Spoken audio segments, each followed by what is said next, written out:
सियासी घमासान पे टीवी9 भारतवर्ष ने आपको सबसे पहले जानकारी दी, सबसे पहले ब्रेकिंग थी। लेकिन इस बीच एक और बड़ी खबर आपको बता दें कि जीतन राम मांझी का बहुत बड़ा दावा, आरजेडी ने सीएम बनाने का ऑफर दिया है। पहले से लग रहा था महागठबंधन टूटेगा, ताश की तरह बिखर जाएगा महागठबंधन। देखिए जीतन राम मांझी की तरफ से ये दावा किया गया है। आइए आपको सुनवाते हैं। अरे हमारे लड़के को चीफ मिनिस्टर का ऑफर दिया जा रहा है। हमको तो बहुत पहले से एहसास रहा है, इसीलिए हमने कहा है कि गठबंधन लगता है कि ताश के पत्ते की तरह से छिड़क जाएगा। कोई भी आदमी समझ सकता है कि खेला हो रहा है या नहीं हो रहा है। और बिहार की राजनीति से एक और बड़ी खबर मिल रही है। आरजेडी अब बिहार में सरकार बनाने की कवायद में जुट गई है। बिहार में नीतीश कुमार का पाला बदलने की खबरों के बीच आरजेडी खेमे में भी नई रणनीति तैयार है।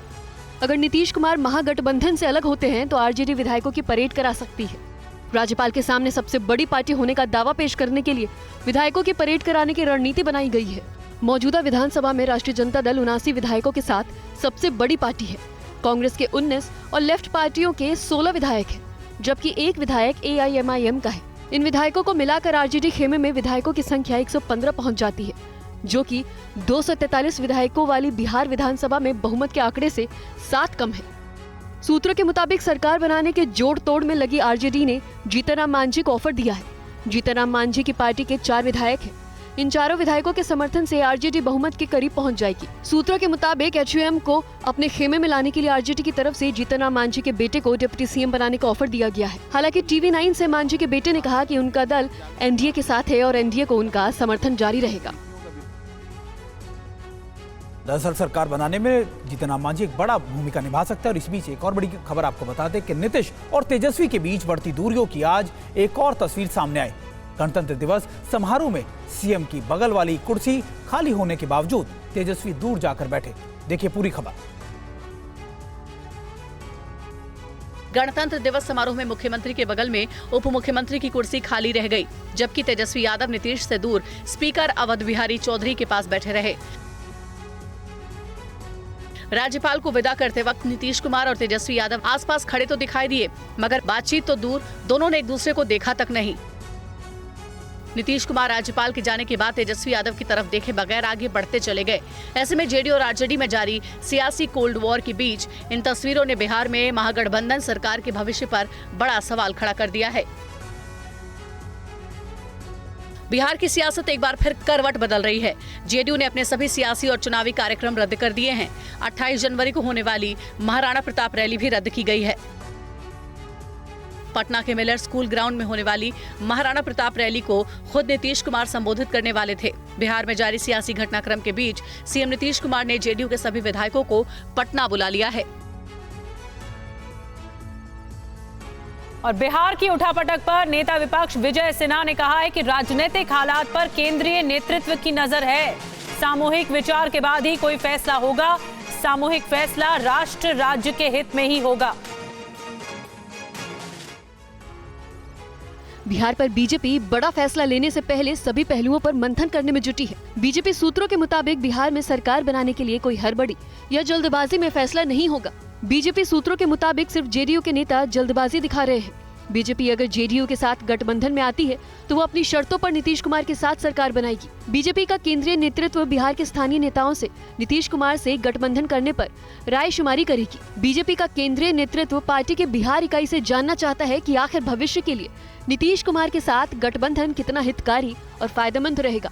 बीजेपी आज की राजनीति के हिसाब से फैसला नहीं लेगी, बल्कि अगले 15-20 सालों की राजनीति को ध्यान में रखकर गठबंधन पर फैसला होगा।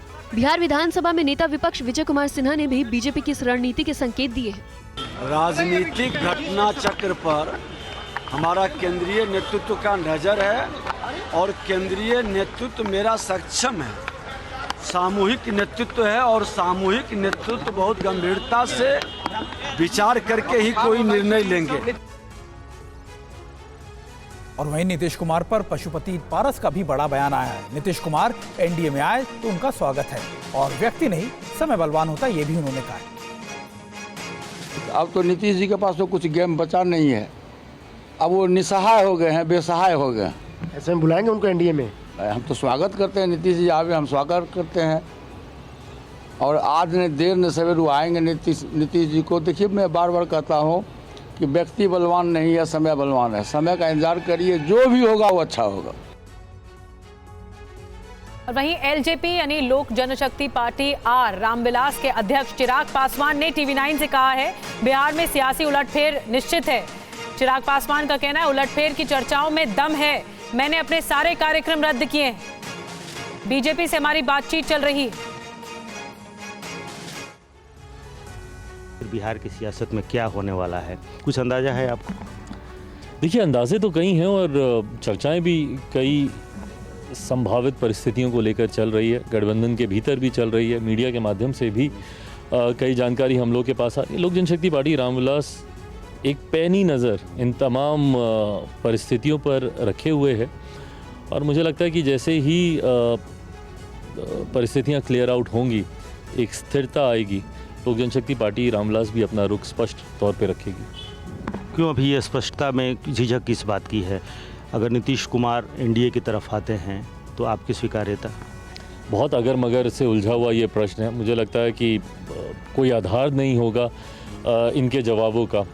एक बार परिस्थितियां क्लियर आउट होती हैं, सिचुएशंस क्लियर होती हैं, गठबंधन के भीतर भारतीय जनता पार्टी सबसे बड़ा घटक दल है, वो चीज़ों को अभी इवैल्यूएट कर रही है। उनका इवैल्यूएशन क्लियर होता है, गठबंधन के भीतर उस बदले हुई परिस्थितियों को रखा जाएगा, उस पर पार्टी अपना इवैल्यूएशन करेगी।